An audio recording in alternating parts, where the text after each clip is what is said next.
Hey man, I'm Chris with PhoneCats, and here is part 3 of the Card Wars Card Forge. So into this game, can't wait for multiplayer, it better come out. I better not be getting teased or trolled. This vid's sponsored by Fright Fight on iOS. It's finally a Super Smash Bros. Alternative on Android and iOS. Don't play the monkey, I play the monkey, and I use that chain clap, it's overpowered.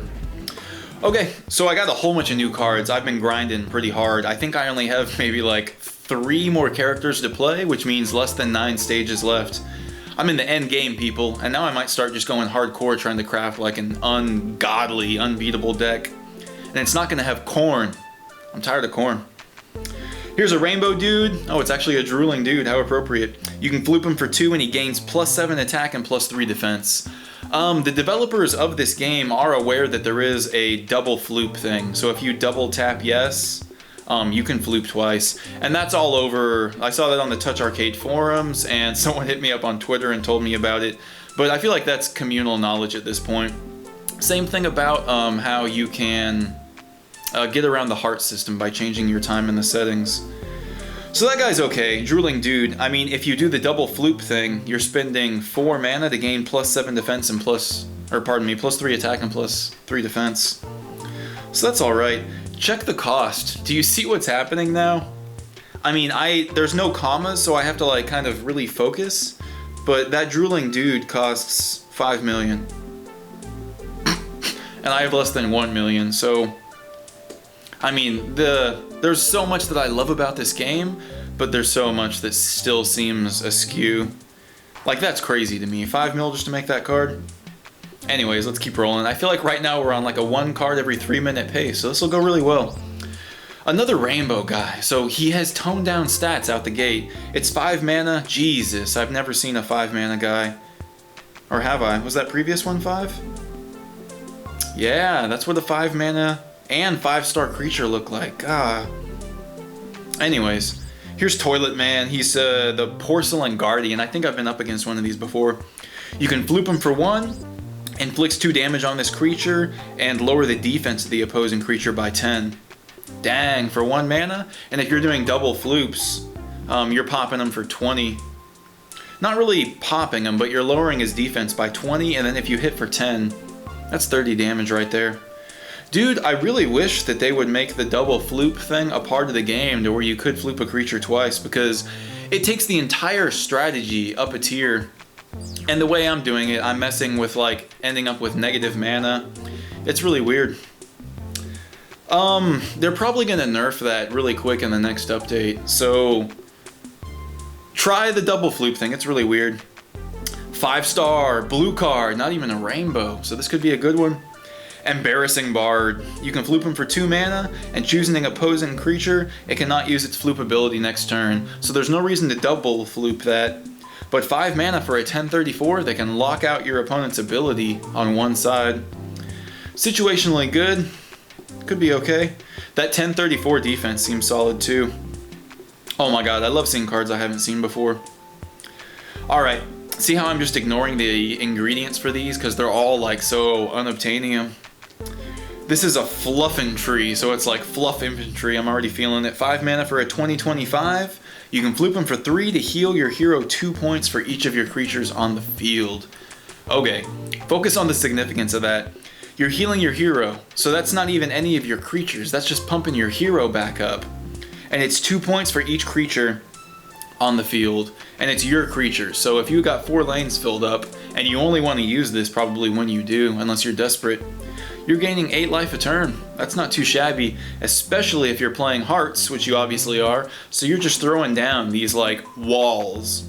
So no one's gonna get through your fat creatures, and you're always healing your own dudes, and then it's almost like stabilize and then play this and then just pump your life back up, and then they'll probably quit. God, multiplayer could be so crazy for this game. They need deck packs. Like, I would spend $3 to get a blue deck, even if it was like randomly generated, but I just need filler cards. Like some of these challenges that say beat your opponent with only blue cards, and then you go to look at your blue deck and you have like 2 blue cards. I mean, come on now.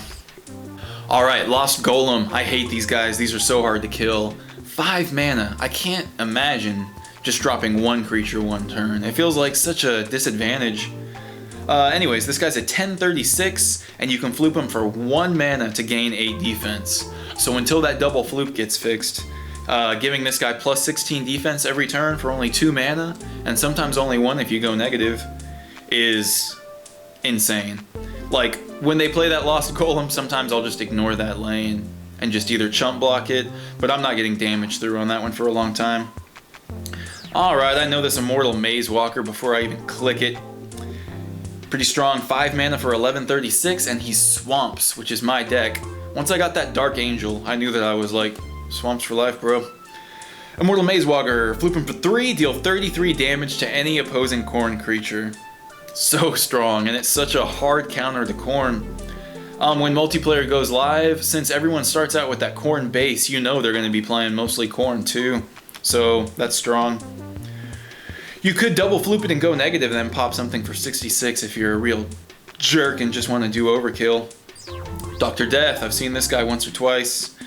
5 mana for a 35-10. So this is like, everyone's experienced Husker Knights at this point, and they know that sometimes you'll get something that has a higher attack than its defense, and you know when to play that and when not to, because it's probably going to die next turn, but you can always speed through damage.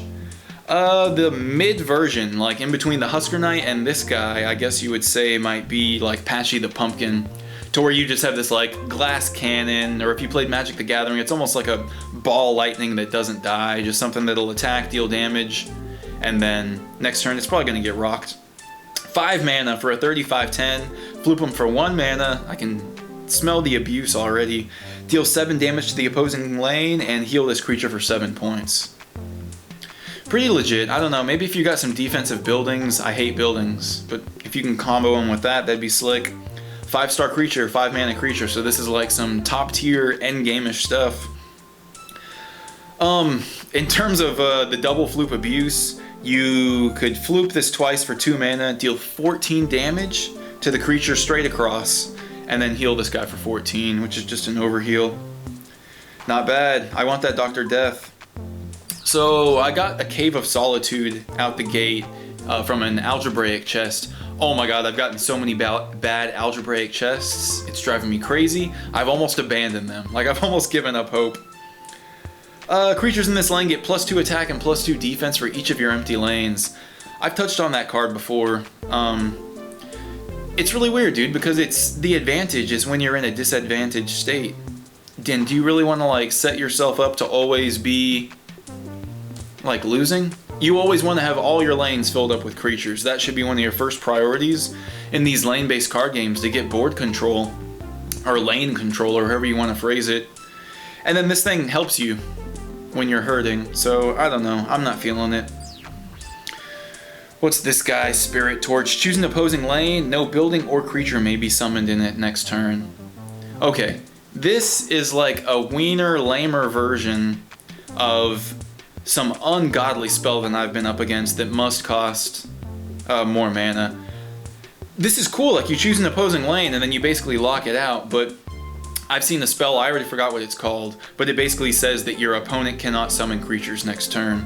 And if you have any board control and then you play that card, it's like a time walk, or you're basically like taking an extra turn or getting another attack phase. Super strong, but that's like the tamer, weaker, more situational version of it. God, I don't even know what this card is.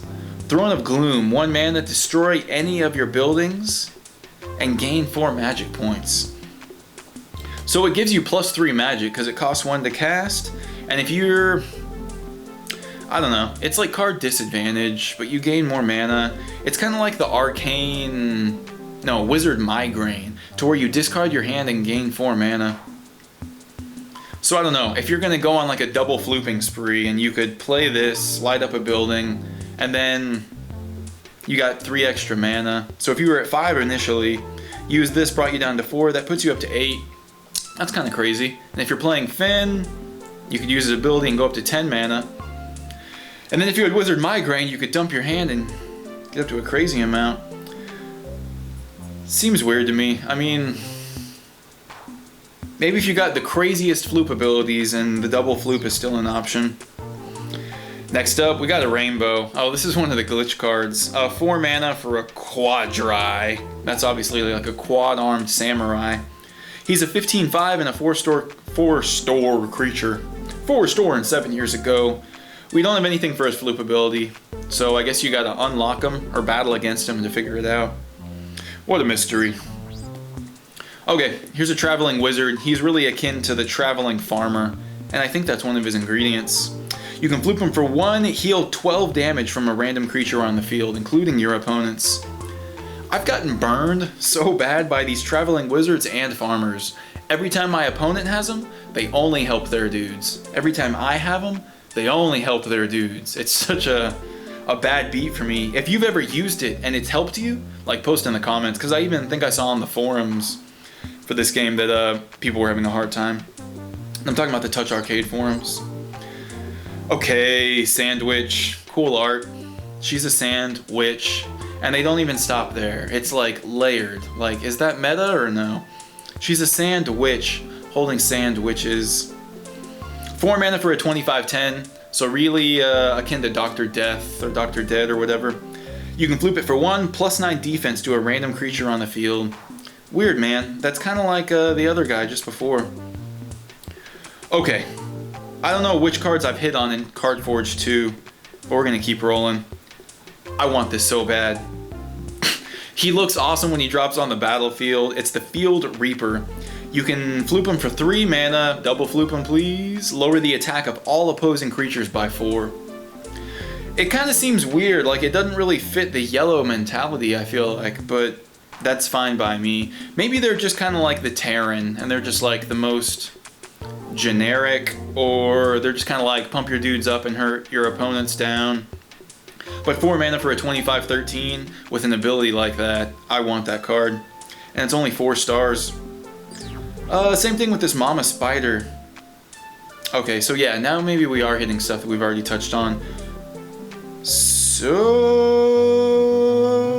we'll tap out here.